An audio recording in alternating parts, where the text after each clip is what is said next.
وجہ سے کہ شیعہ ابو بکر عمر کو نہیں مانتے. اب دیکھو اللہ کا احسان دیکھو کہ یہ مخالفین پس گئے ابو بکر عمر کا اسلام کیسے ثابت کر.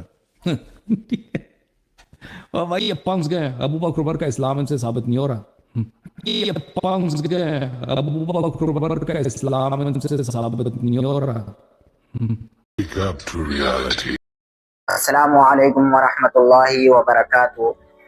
امید ہے آپ سب خیریت سے ہوں گے. ناظرین، جیسا کہ آپ کو معلوم ہے کہ آئے دن لوگ اسلام پر بیجا سوالات اٹھاتے رہتے ہیں. اب جیسے انہی کو دیکھ لیجئے، اللہ یاری صاحب جو شیعہ کے بڑے اسکالر مانے جاتے ہیں، ان کا کہنا ہے کہ مسلمانوں سے حضرت ابو بکر صدیق رضی اللہ تعالی عنہ اور حضرت عمر رضی اللہ تعالی عنہ کا ایمان ثابت نہیں ہو پا رہا ہے. کہہ رہے ہیں، مخالفین کا لفظ استعمال کر رہا ہے کہ مخالفین ان کا ایمان ثابت ہی نہیں کر پا رہے. حالانکہ ہم لوگوں نے آج تک ایسا کہیں نہیں سنا، بلکہ اس کے برخلاف ہم لوگوں نے آئے دن فضیلت ہی فضیلت سنی ہے. سب سے پہلی دلیل ہم قرآن پاک سے دیتے ہیں، سورہ توبہ آیت 40، کہ حضرت ابو بکر صدیق رضی اللہ تعالیٰ عنہ کے بارے میں اللہ تعالیٰ نے آیت نازل فرمائی، اذ یقول لصاحبہ لا تحزن ان اللہ معنا.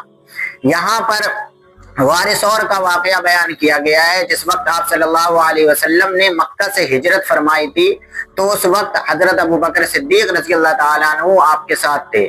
یہاں پر حضرت ابو بکر صدیق رضی اللہ تعالیٰ عنہ کے لیے اللہ تعالیٰ نے صاحب کا لفظ استعمال کرا ہے، اللہ کے نبی کا ساتھی قرار دیا ہے. اب یہ سمجھ لیں اللہ یاری صاحب، کیا اللہ تعالیٰ ایک غیر اسلام والے کو، ایک غیر مومن کو ساتھی قرار دے گا اللہ کے نبی کا؟ اور دوسرا، لا تحزن ان اللہ معنا، اللہ کے نبی نے فرمایا کہ آپ غم نہ کریے، بے شک اللہ ہمارے ساتھ ہے. تو کیا اللہ غیر اسلام والے کے ساتھ ہوگا؟ اللہ یاری صاحب آپ ذرا غور کریں کہ لا تحزن ان اللہ معنا، اللہ کے حبیب صلی اللہ علیہ وسلم نے فرمایا کہ آپ غم نہ کریے، بے شک اللہ ہمارے ساتھ ہے. اسی طریقے سے ہم حدیثوں میں آتے ہیں، مسند احمد 1675 حدیث نمبر، کہ نبی کریم صلی اللہ علیہ وسلم نے فرمایا، ابو بکر فی الجنہ، ابو بکر جنت میں ہوں گے اور عمر بھی جنتی ہیں. یہاں پر 10 لوگوں کے جنتی ہونے کا آپ صلی اللہ علیہ وسلم نے بیان فرمایا ہے کہ 10 لوگ جنتی ہیں. اس میں سے 2 کو آپ ابھی فی الحال دیکھ لیجئے. ابو بکر، قال ابو بکر فی الجنہ و عمر فی الجنہ، کہ ابو بکر جنتی ہے، عمر بھی جنتی ہے. مسند احمد حدیث نمبر 1675. اسی طریقے سے آپ ترمذی شریف حدیث نمبر 37 اور 47 دیکھ لیجئے، کہ عبد الرحمن بن عوف رضی اللہ تعالیٰ عنہ سے روایت ہے کہ رسول اللہ صلی اللہ علیہ وسلم نے فرمایا، ابو بکر فی الجنہ و عمر فی الجنہ، کہ ابو بکر جنتی ہیں، عمر جنتی ہیں. اللہ یاری صاحب آپ یہ بتائیے، کیا جنت غیر ایمان والے کے لیے ہے؟ کیا جنت میں غیر مسلم داخل ہوگا؟ بالکل نہیں. یہ دلیلیں ہمیں بتا رہی ہیں کہ اللہ کے حبیب صلی اللہ علیہ وسلم کے ساتھی حضرت ابو بکر صدیق اور حضرت عمر رضی اللہ تعالی عنہ اسلام میں داخل تھے.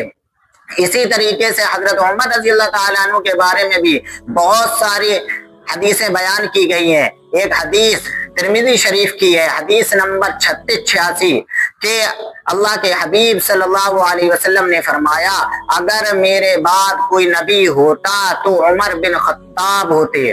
لیکن نبی جیسی فضیلت کے بارے میں اللہ کے حبیب صلی اللہ علیہ وسلم نے فرمایا کہ اگر میرے بعد کوئی نبی ہوتا تو عمر بن خطاب ہوتے.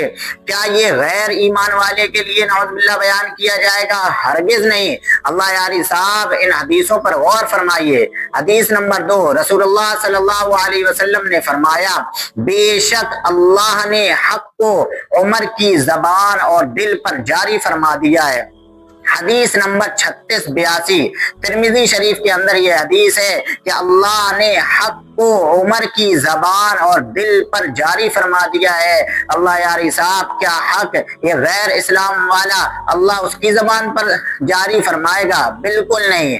تیسری دلیل دیکھیں، صحیح بخاری حدیث نمبر 3683، کہ جس راستے پر عمر چلتے ہیں، نبی صلی اللہ علیہ وسلم نے فرمایا کہ جس راستے پر عمر چلتے ہیں شیطان وہ راستہ چھوڑ دیتا ہے۔ اتنی دلیلوں سے، اتنے پروف سے حضرت ابو بکر صدیق رضی اللہ تعالیٰ عنہ اور حضرت عمر بن خطاب رضی اللہ تعالیٰ عنہ کا ایمان والا ہونا ثابت ہو رہا ہے۔ اللہ یاری صاحب آپ کس طرف نگاہ ڈالے ہوئے ہیں؟ کیا آپ کو یہ دلیلیں دکھائی نہیں دے رہی ہیں؟ آپ ذرا سوچ سمجھ کر حضرت شیخین کے بارے میں بات کیا کریں۔ اللہ کے حبیب صلی اللہ علیہ وسلم نے ان دونوں کو جنتی ہونا ثابت کیا ہے۔ اللہ یاری صاحب ایک جنتی آدمی غیر اسلام والا جنتی نہیں ہو سکتا ہے، یہ آپ اچھی طریقے سے جانتے ہیں۔ ناظرین آپ نے ان دلیلوں کو دیکھ لیا، اب آپ غور کر سکتے ہیں کہ کس طریقے سے یہ لوگوں کو بہکا رہے ہیں، الٹی سیدھی دلیلیں بیان کر رہے ہیں۔ ہم نے بالدلیل ان کا جواب دے دیا، آپ لوگ امید ہے بات کو سمجھ گئے ہوں گے۔ السلام علیکم ورحمۃ اللہ وبرکاتہ۔